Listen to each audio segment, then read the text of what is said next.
ሁል ጊዜም በህይወት ውስጥ ለሚያጋጥሙን ፈተናዎች ዝግጁ መሆን አለብን። ትዕግስትና ጽናት ወሳኝ ናቸው። በራስዎ ማመን በህይወት ውስጥ ትልቅ ነገር ነው። ሁሉንም ህልሞችዎን ማሳካት እንደሚችሉ ሁል ጊዜ ያስታውሱ። ጠንክሮ ስራና ራስን ማሻሻል ስኬትን ያመጣል። ነሞም ቤኩምሰ ቀቡ አከለፈ ጀላቲ ቡልቲ ደበርቴ ጉያንስ ጀላ ሂንደብሪን ከንከሌሰ ሲራ ቱሬ ሐረስ ጀላ። ጥበብ ማለት የነገሮችን ምንነት በጥልቀት የመረዳት ችሎታ ነው። ለተሻለ ህይወት የምንጠቀምበት ዕውቀት ነው እና ሁል ጊዜም በአክብሮትና በትህትና መያዝ አለበት። አንድ ዶሮ የጎዳናውን ዳር ለመሻገር የሞከረው ለምንድን ነው?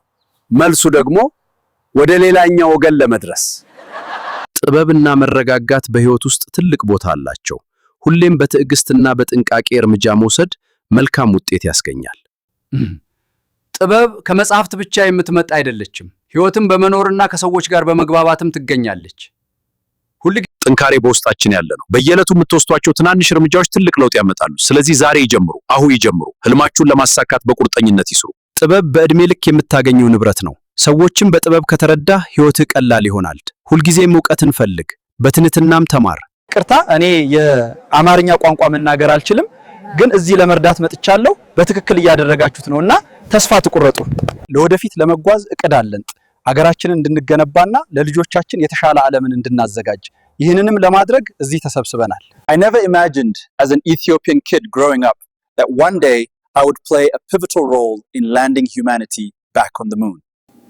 As one of the NASA's team lead engineers, I am incredibly proud of my contribution to this amazing launch.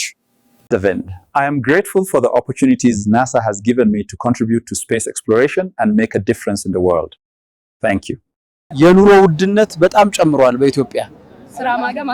ስራ ማግኘትም በጣም አስቸጋሪ ይሆናል። እውነት ነው። እውነት ነው። የኑሮ ውድነቱ በጣም ከባድ ሆኗል። ደሞዝም በቂ አይደለም። የትራንስፖርት ወጪ ጨምሯል። ምግብና መጠጥም ውድ ናቸው። እንዴ የኑሮ ውድነት ጉዳይ በእውነት በጣም አሳሳቢ እየሆነ መጥቷል። በርቅጥ ነው። ሁሉም ነገር በእጥፍ ጨምሯል። ምን ማድረግ አለብን? መንግስት ጣልቃ መግባት አለበት።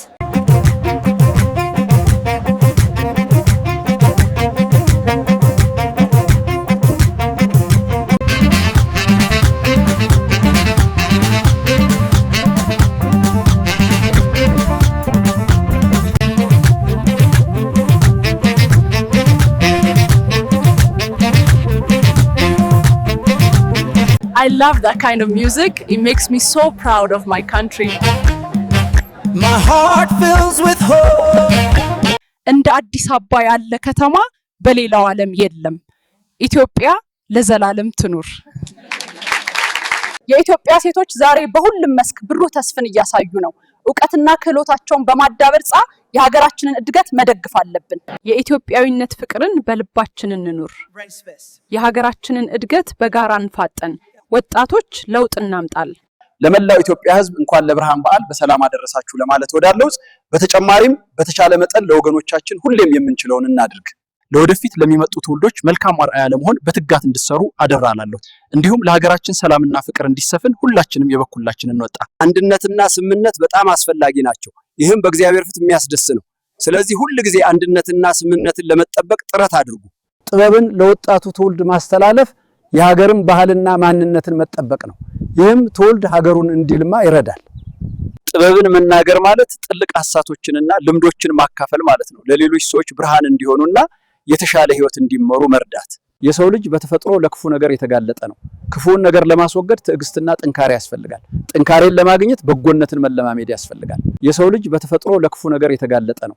ክፉን ነገር ለማስወገድ ትዕግስትና ጥንካሬ ያስፈልጋል። ጥንካሬን ለማግኘት በጎነትን መለማመድ ያስፈልጋል። ጥበብን መናገር ይሻላል ዝም ብሎ ከመመልከት ያላል። ምክንያቱም ጥበብ ወደፊት የሚጠቅምህን መንገድ ያሳይሃል።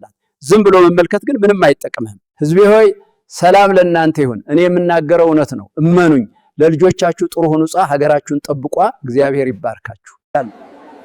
Elders always have the best advice. They have seen it all and lived through every season. Listen well.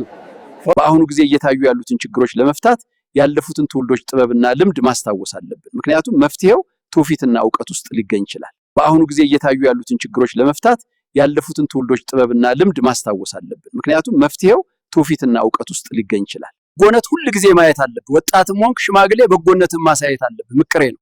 በጎነት ብቻ ነው የሚያዋጣ። በጎነት ከሌለ ምንም ልትሆን አትችልም።